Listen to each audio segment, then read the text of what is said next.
Maintenant, on va voir le système de parents-enfants. Donc, on s'ouvre un nouveau dossier.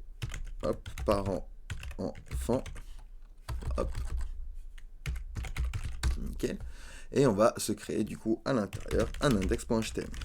Hop, nickel. On s'ouvre notre doctype, point d'exclamation entrée, hein, le raccourci émet. Hop, ici, je vais changer le title, HTML, parfait. Et on va parler maintenant du système de parents-enfants. Je vais vous montrer comment on crée une nav classique en HTML que l'on peut styliser plus tard en CSS et manipuler après en JavaScript. Donc je vais faire un clic droit Open with Live Server pour me l'ouvrir en local. Et par exemple ici, on va utiliser la balise nav, d'accord? Je vous avais dit la balise nav, c'est pour créer une navigation.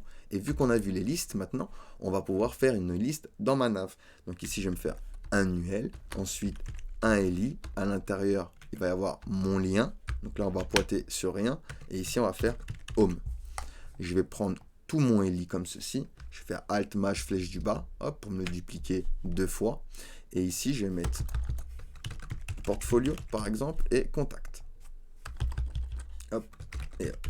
Donc ça, c'est l'une des manières de créer une navigation. Donc il y a plusieurs manières de le faire, mais là, c'est l'une des manières classiques de faire une navigation. Donc avec la balise nav, la balise parente nav, une liste non ordonnée. Et on va pouvoir, du coup, plus tard styliser pour que ce soit beaucoup plus design. Mais là, il faut comprendre le système de parents-enfants. Ici, vous voyez, ma nav est une balise parente. Parente parce qu'elle a des enfants. Du moins, elle a un enfant. La balise UL. UL, tout ceci, est l'enfant de ma nav. D'accord? UL qui a également des enfants. D'accord? Des LI. D'accord? Les LI sont enfants de mon UL. Sachant que mes LI ont également des enfants, des A. D'accord? Les A sont enfants de mes LI, ici. D'accord? Donc il faut comprendre ce système de parent-enfant, parce que quand on va cibler en CSS, on peut cibler directement par le parent. Ou en JavaScript, pareil, on va pouvoir cibler directement par le parent. D'accord? Donc c'est important de comprendre ceci. Et ici, tous mes LI sont des éléments frères, des éléments de même niveau. D'accord? Ils sont tous enfants de ma liste UL, mais ils sont éléments frères également. Si ici je commence à rajouter un paragraphe, par exemple, donc lorem 10 par exemple, mon paragraphe ici est élément frère de ma liste.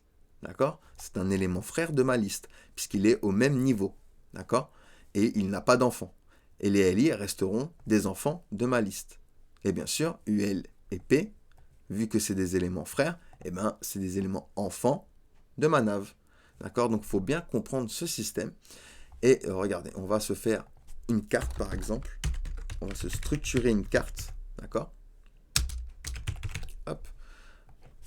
Donc on va faire comme si on mettait des classes, etc. Donc pour se créer une carte par exemple, je vais me faire une div. Et le raccourci émettre pour pouvoir mettre des classes directement, on fait point suivi du nom de la classe. Donc là je peux faire container carte comme ceci. J'appuie entrée, regardez, ça me met directement ma classe. Alors, hop, je peux venir ici et si je veux mettre plusieurs classes, je fais par exemple box.compte. Regardez, hop, j'appuie entrée, il m'a mis mes deux classes. D'accord? Pareil pour les ID. Si je veux mettre un ID directement, je fais div, dièse, suivi du nom de mon ID. D'accord? Donc ici, par exemple, je vais mettre compte. Hop, regardez, il y a mon ID directement. Donc on verra ça en fin de formation, les raccourcis émettre côté HTML, mais vous voyez que déjà, on peut gagner énormément de temps avec les classes et les ID. D'accord? Donc ici, on va se faire une div à l'intérieur, donc carte contente. Donc là, j'ai une div container carte qui aura un enfant carte contente. D'accord? À l'intérieur, il y aura un autre enfant. D'accord? Un enfant de carte contente qui sera header carte. Hop, nickel. À l'intérieur, il va y avoir un H2, donc un enfant. Titre de la carte. Hop. Et hop. Donc vous voyez, mon H2 est enfant de mon header carte, qui est enfant de carte contente, qui est enfant de container carte. D'accord? Et là, du coup, hop, je sors de header carte, oui, et je reste, du coup, dans carte contente. Donc là, je vais faire un élément frère à header carte. Par exemple, on va faire une div avec carte core. Hop, nickel. Alors, j'ai mis vart. Hop, nickel. Carte core. Ok, donc ça c'est mon élément frère, et à l'intérieur, je vais pouvoir me faire un P. Alors on imagine qu'il y a du contenu, donc je vais faire un lorem 25, et ici, hop, on va se faire un lien, accéder à l'article. Hop et hop, nickel.